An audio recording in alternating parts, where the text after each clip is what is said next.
Bismillahirrahmanirrahim. Assalamualaikum warahmatullahi wabarakatuh. Apa kabar sahabat setia dimanapun berada? Hari ini saya mau bahas cara nabung yang efektif. Ini hal yang menarik menurut saya karena banyak orang yang tadi mau nikah atau sudah menikah tapi bingung.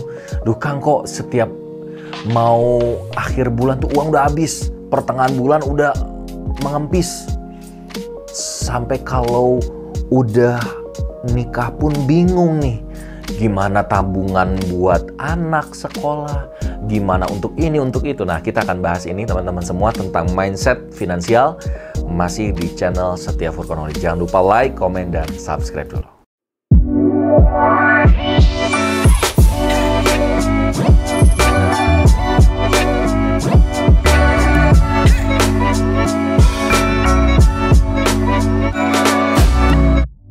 Oke teman-teman semua, bismillah ya.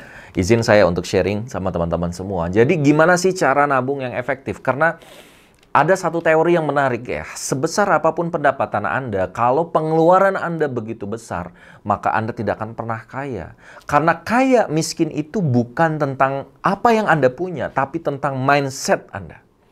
Saya ulangi ya. Kaya miskin itu adalah mindset. Misalnya ada di sebuah negara Konoha yang punya segala macam sumber daya. Ya, mau nikel ada. Ini negara Konoha, ingat ya, Konoha. Nikel ada, tambang ada, pertanian ada, perikanan ada, semuanya ada. Bahkan tambang emas, semuanya ada.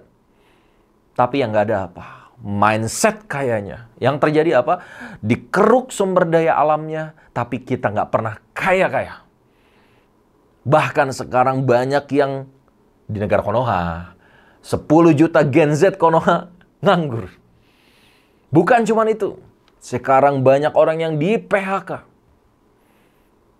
Banyak yang bercerai karena ekonomi. Nauzubillah min dzalik. Ya, kenapa itu terjadi sama teman-teman semua? Karena mindset, izin saya nulis ya, mindset miskin, bukan mindset kaya. Mindset kaya itu dia punya saving dalam hidup. Dia ngomonginnya nanti masuk lagi ke investasi. Tapi kalau mindsetnya miskin, kerjanya asal-asalan.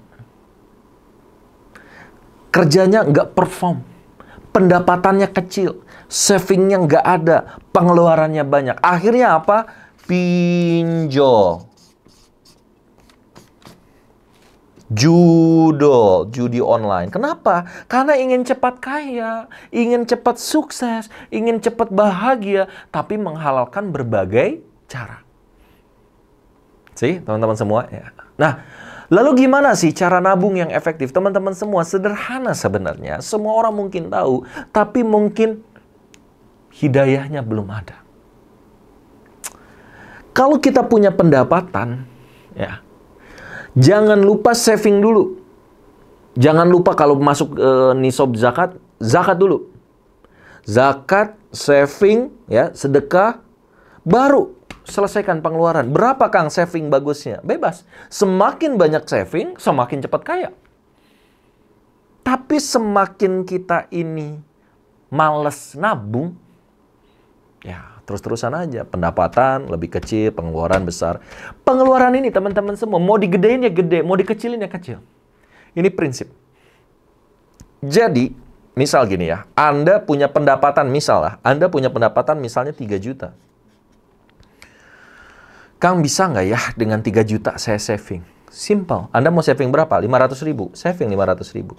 Berarti Anda harus hidup dengan 2,5 juta. Mungkin nggak, Kang? Mungkin banget kalau kita bisa manage. Misal, makan ya please lah. Jangan di tempat makan yang sekali makan 50 ribu, yang sekali ngopinya 60 ribu. Jangan. Makan kayak di warteg, di nasi padang yang 10 ribu, 12 ribu. Ada kok.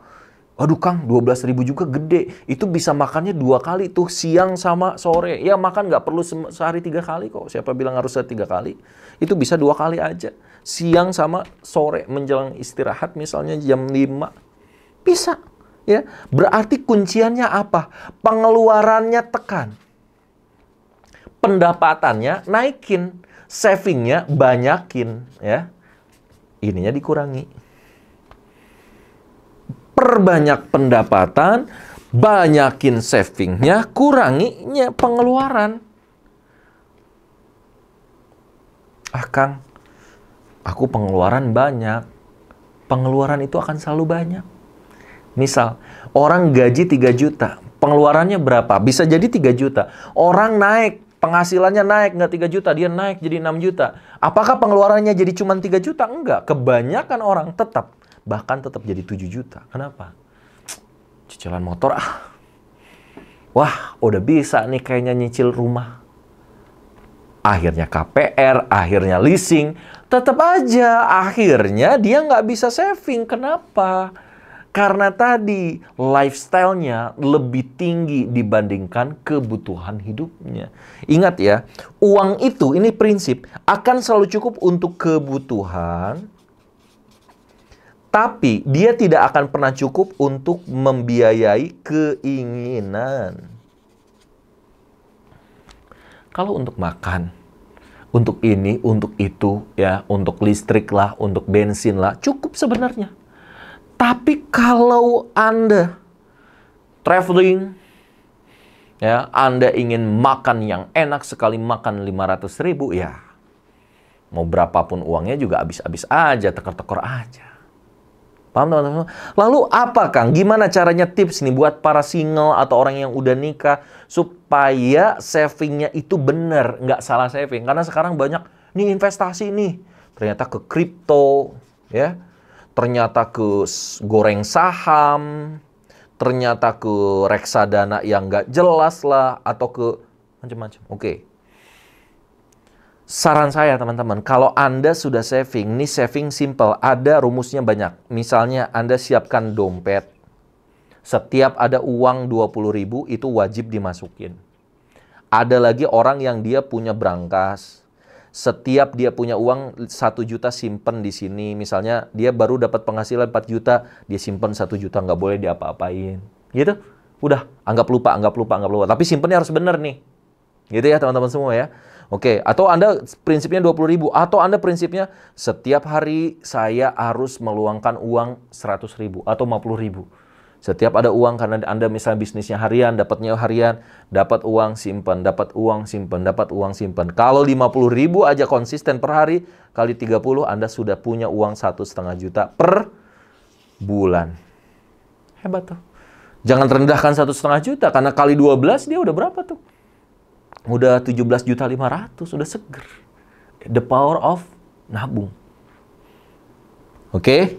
Paham sampai sini teman-teman semua? Lalu setelah Anda punya tabungan, ya misalnya Anda sudah punya tabungan, anggaplah misalnya 6 juta lah ya, 5 juta, ya 6 juta lah misalnya, Anda sudah punya uang 6 juta. Nah, ketika udah jadi 6 juta, hati-hati teman-teman, jangan cuma didiemin.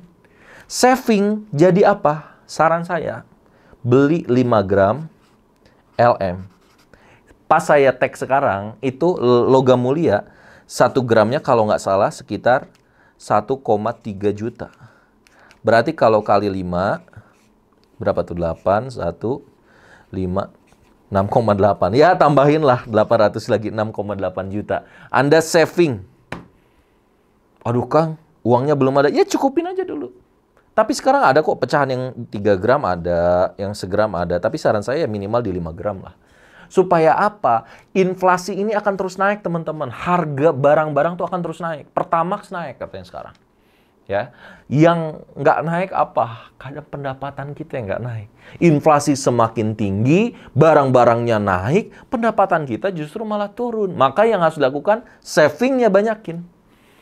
Setiap ada uang, simpen di 5 gram. Saya pernah ya, kemarin-kemarin itu kalau nggak salah, pernah kejadian, saya dapat jackpot lah ya. Waktu itu, beli 600.000, sekitar 2000, ya 4 tahun yang lalu lah, gitu ya. Terus 4 tahun atau 5 tahun yang lalu, terus 2 tahun kemudian, atau 3 tahun yang lalu, itu saya jual udah 900, hampir 1 juta. Sekarang mau beli lagi, itu udah 1,3 per gram.